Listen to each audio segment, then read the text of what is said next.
शांति। 13 अक्टूबर 2023 बाबा के महावाक्य। मीठे बच्चे, धीरज रखो, अब तुम्हारे दुख के दिन पूरे हुए, सुख के दिन आ रहे हैं। निश्चय बुद्धि बच्चों की अवस्था धैर्यवत रहती है। प्रश्न: किसी भी हालत में मुरझाइश न आए, इसकी सहज विधि क्या है? उत्तर: ब्रह्मा बाप का सैंपल सदा सामने रखो। इतने ढेर बच्चों का बाप, कोई सपूत बच्चे हैं तो कोई कपूत, कोई सर्विस करते, कोई डिससर्विस। फिर भी बाबा कभी मुरझाते नहीं, घबराते नहीं। फिर तुम बच्चे क्यों मुरझा जाते हो? तुम्हें तो किसी भी हालत में मुरझाना नहीं है।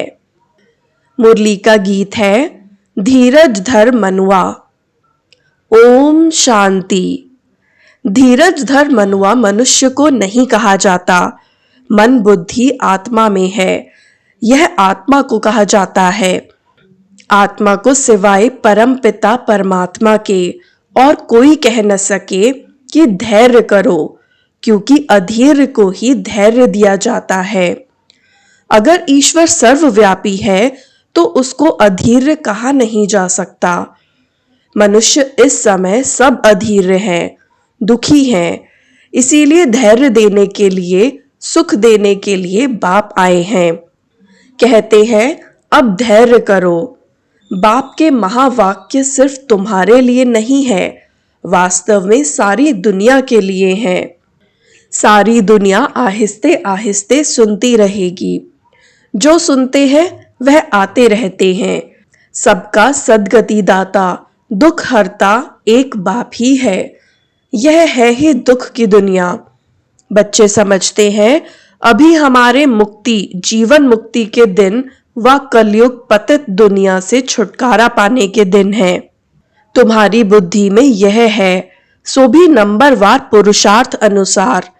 सबको यह धैर्य नहीं है कि अभी हम इस दुख की दुनिया से छुटकारा पाए अपने सुखधाम जाएंगे।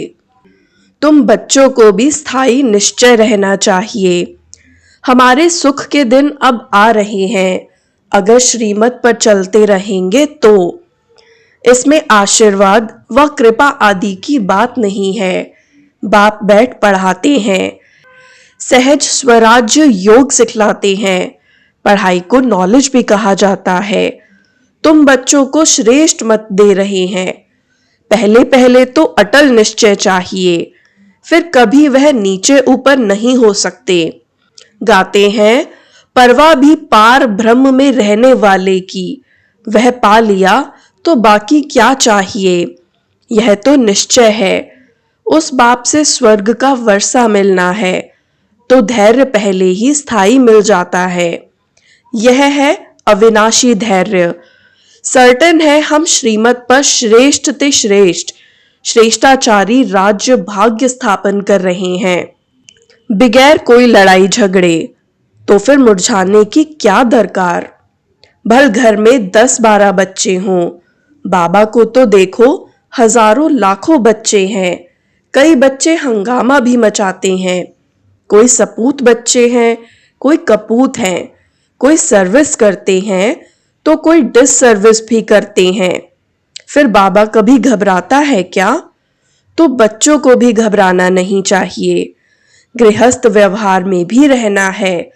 एक तरफ है हठ योग कर्म संन्यास, तुम्हारा है बेहद का संन्यास, यह है राजयोग। तुम्हें गृहस्थ व्यवहार में रहते बाप से वर्षा पाना है, बहुत सहज है। अभी तो अपने सुख धाम के झाड़ दिखाई पड़ रहे हैं। परोक्ष अपरोक्ष बुद्धि से जानते हैं, साक्षात्कार हो न हो। पुरुषार्थ करते हैं भविष्य स्व राजधानी के लिए। एम ऑब्जेक्ट सामने है। लक्ष्मी नारायण का चित्र देख रहे हो ना? ऐसे नहीं कि हमको साक्षात्कार हो तो माने, यह तो बुद्धि में समझने की बात है। इन आंखों से चित्र देख रहे हो ना? इन आंखों से फिर भी यही देखेंगे। राजयोग है ना? बुद्धि भी कहती है बरोबर चित्र रखे हैं, फिर साक्षात्कार क्या कराएं? श्री कृष्ण सतयुग का मालिक है ना, शिव परम धाम में रहने वाला है। तुम लक्ष्मी नारायण बन सकते हो, यह है तुम्हारी एम ऑब्जेक्ट। तो आईने में देखो कि वह दैवी गुण हमारे में कहां तक आए हैं। बाप धैर्य तो बहुत अच्छा देते हैं, अब पढ़ना है, राजाई के लिए ज्ञान चाहिए, वह बाप दे रहे हैं। आईसीएस वालों को सबसे जास्ती नशा रहता है, हम बड़े से बड़ा ऑफिसर बनेंगे। यूं तो धंधे व्यवहार में भी करोड़पति बन जाते हैं। बाबा फिर तुमको यह धंधा सिखलाते हैं, सट्टा मट्टा का। तुम बाप को कौड़ियां देते हो, उनके एवज में 21 जन्मों के लिए बाबा तुमको स्वर्ग का मालिक बनाते हैं। यह सौदागरी भी है तो पढ़ाई भी है। सिर्फ सौदागरी से काम नहीं, वर्ल्ड की हिस्ट्री ज्योग्राफी का भी नॉलेज चाहिए ना। स्वदर्शन चक्रधारी भी बनना है, जितना पढ़ेंगे उतना ऊंच पद पाएंगे। स्वर्ग का मालिक तो प्रजा नौकर चाकर भी होगी। अभी भी सब कहते हैं ना भारत हमारा देश है, परंतु राजा और प्रजा में तो बहुत फर्क है। बाप कहते हैं जितना हो सके ऊंचते ऊंच पद पाओ, मात पिता समान पुरुषार्थ करो। समझा जाता है सब तो गद्दी पर नहीं बैठेंगे, फिर भी रेस करानी पड़ती है। नंबरवार पुरुषार्थ अनुसार ही राजाई पाएंगे। जिनका जो पुरुषार्थ कल्प पहले है वह साक्षी हो देखते हैं, फिर किसी का पुरुषार्थ ठंडा देखते हैं तो तीव्र बनाया जाता है। तुम्हारा तो पुरुषार्थ बहुत ठंडा दिखाई पड़ता है, तुम्हारा ममत्व लगा हुआ है। ट्रस्टी बनाया, फिर ममत्व क्यों? तुम श्रीमत पर चलो। पूछते हैं बाबा मकान बनाऊं? हाँ क्यों नहीं, बनाओ, भल आराम से बैठो। बाकी थोड़े रोज यह छीछी दुनिया है, भल आराम करो, बच्चों आदि की शादी कराओ। बाप कोई पैसा नहीं लेते हैं, वह तो दाता है। शिव बाबा ने इस समय बच्चों के रहने के लिए यह मकान बनाया है, अपने रहने लिए तो यह शरीर निमित्त बनाया है। जीव आत्माओं को तो जरूर रहने के लिए मकान चाहिए, तो तुम बच्चों के लिए बना रहे हैं। बाबा भी इस मकान में बैठे हैं ना, यह तुम जानते हो। हमारा वह है आत्माओं का बाप और यह है शरीर का बाप। तुमको अडॉप्ट किया है, तुम हमारे बच्चे हो। मम्मा बाबा कहते हो ना, इसको गोद लेना कहा जाता है। प्रजापिता ब्रह्मा को इतने बच्चे हैं तो जरूर गोद के ही बच्चे होंगे। तुम बच्चों को अडॉप्ट करते हैं। सरस्वती भी बेटी है ना, यह है बड़ी गुह्य बातें समझने की। गीता भागवत आदि तो तुम भी पढ़े हो, यह बाबा भी पढ़ा है, परंतु अब तो श्रीमत मिलती है ड्रामा अनुसार। जो कुछ कहा सो ड्रामा अनुसार, उसमें जरूर कल्याण ही होगा। नुकसान होता है उसमें भी कल्याण ही है, हर बात में कल्याण है। शिव बाबा है ही कल्याणकारी, उनकी मत अच्छी है। अगर उस पर कोई शंका रही तो श्रीमत पर न चल अपनी मत पर चलते हैं, इससे धोखा खाएंगे। फिर शिव बाबा क्या करे? कदम कदम पर राय पूछना है। सुप्रीम पंडा तो बैठा है ना। बहुत बच्चे यह बात भूल जाते हैं क्योंकि योग में नहीं रहते हैं। योग अथवा याद को ही यात्रा कहा जाता है। याद नहीं करते तो समझेंगे हम रेस्ट ले रहे हैं। यात्रा पर जाकर कोई रेस्ट लेते हैं। तुम भी अगर रेस्ट लेते हो, याद नहीं करते हो, तो विकर्म भी विनाश नहीं होंगे और आगे भी नहीं बढ़ेंगे। याद नहीं करते तो नजदीक नहीं जाते, आत्मा थक जाती है, बाप को भूल जाती है। बाप कहते हैं तुम यात्रा पर चल रहे हो, रात को तो तुम रेस्ट लेते ही हो। ऐसे नहीं कि रात को तुम नींद में हो तो यात्रा पर हो, नहीं, वह रेस्ट है। जब जागते हो तब यात्रा पर हो। नींद में कोई विकर्म विनाश नहीं होंगे। बाकी हाँ, दूसरे कोई विकर्म होते नहीं हैं। तो बाप सभी बातें समझाते हैं, परंतु कोई अमल में भी जब लाए। ढेर पॉइंट्स बतलाते रहते हैं। बैरिस्ट्री की पॉइंट्स तब बुद्धि में आती है जब वह बैरिस्ट्री पढ़ते हैं, डॉक्टरी व इंजीनियरिंग पढ़ते हैं, फिर वह डॉक्टर अथवा इंजीनियर आदि बनते हैं। जो जैसा कोर्स करते हैं वैसा बनते हैं। यहाँ तो एक ही कोर्स है, चलते चलो। तुम्हारे सिर पर जन्म जन्मांतर के पापों का बोझा बहुत है। उनको विनाश करने का उपाय एक ही है, बाप को याद करना, नहीं तो पद भ्रष्ट हो पड़ेंगे। माला बनी हुई है ना, 9 रत्नों का भी गायन है। यह कहाँ से आए सो मनुष्य नहीं जानते हैं। 8 रत्न हैं जो रुद्र की माला बनते हैं। तो पुरुषार्थ अच्छा करना चाहिए। स्टूडेंट्स अच्छा पढ़ते हैं तो रजिस्टर से माँ बाप को भी पता लगता है। यहाँ तो बाप ही टीचर भी है, तो वही जाने। तुम पढ़ते ही हो बाप के पास, रजिस्टर का भी उनको पता पड़ता है। तुम भी अपने रजिस्टर को समझ सकते हो, कहाँ तक हमारे में गुण है। मैं औरों को कहाँ तक आप समान बनाता हूँ।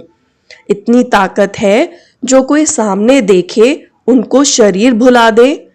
कहा जाता है हिम्मत मर्दा मद दे खुदा। बाप बहुत मदद देते हैं, तुम भी मदद देते हो योग की। बाप को चाहिए ही पवित्रता की मदद।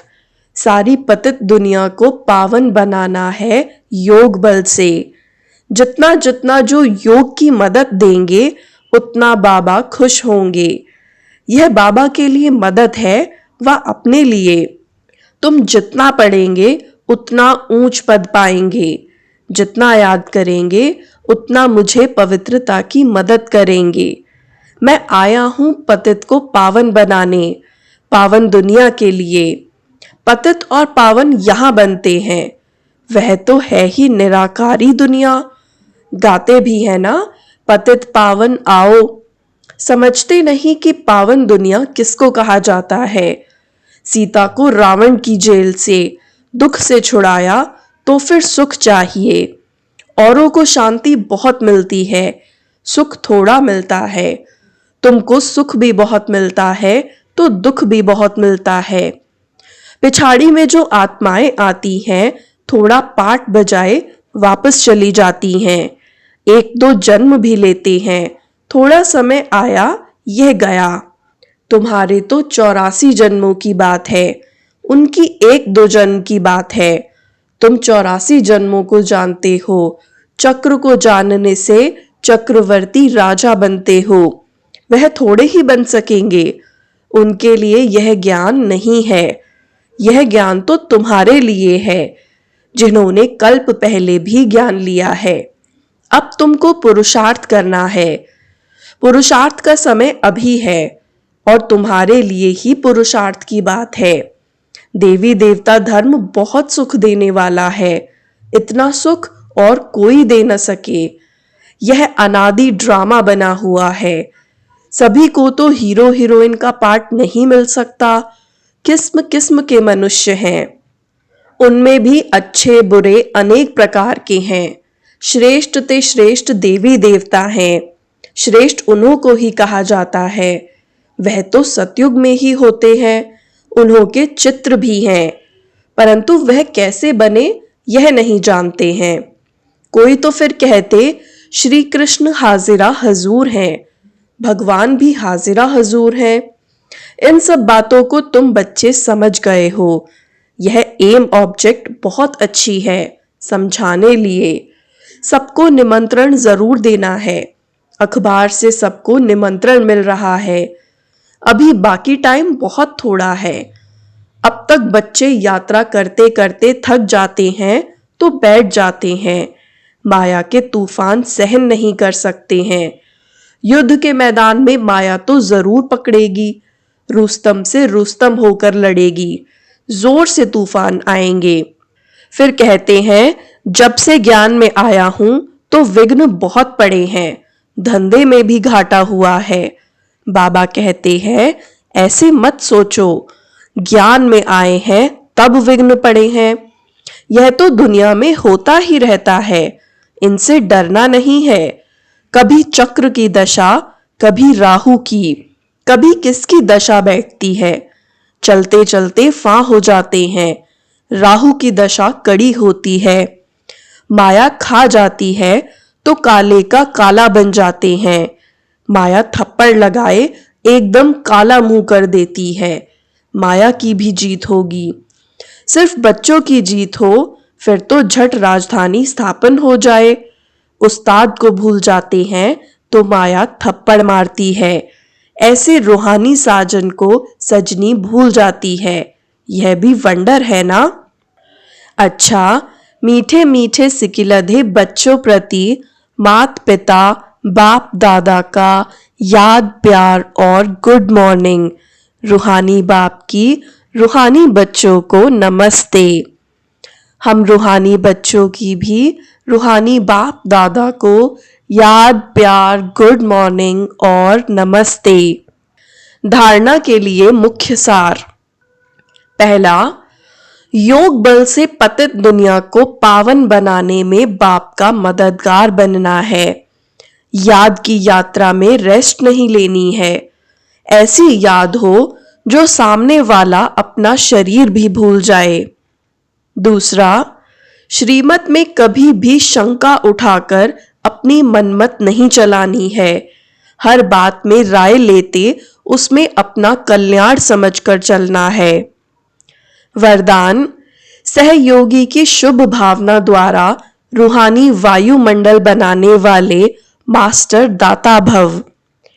सहयोगी की शुभ भावना द्वारा रूहानी वायुमंडल बनाने वाले मास्टर दाता भव। जैसे प्रकृति अपने वायुमंडल के प्रभाव का अनुभव कराती है, कभी गर्मी कभी सर्दी, ऐसे आप प्रकृति जीत सदा सहयोगी सहज योगी आत्माएं अपनी शुभ भावनाओं द्वारा रूहानी वायुमंडल बनाने में सहयोगी बनो। वह ऐसा है, वह ऐसा करता है, यह नहीं सोचो कैसा भी वायुमंडल है, व्यक्ति है, मुझे सहयोग देना है। दाता के बच्चे सदा देते हैं, तो चाहे मनसा से सहयोगी बनो, चाहे वाचा से, चाहे संबंध संपर्क के द्वारा, लेकिन लक्ष्य हो सहयोगी जरूर बनना है। स्लोगन, इच्छा मात्रम अविद्या की स्थिति द्वारा सर्व की इच्छाओं को पूर्ण करना ही कामधेनु बनना है। इच्छा मात्रम अविद्या की स्थिति द्वारा सर्व की इच्छाओं को पूर्ण करना ही कामधेनु बनना है। ओम शांति।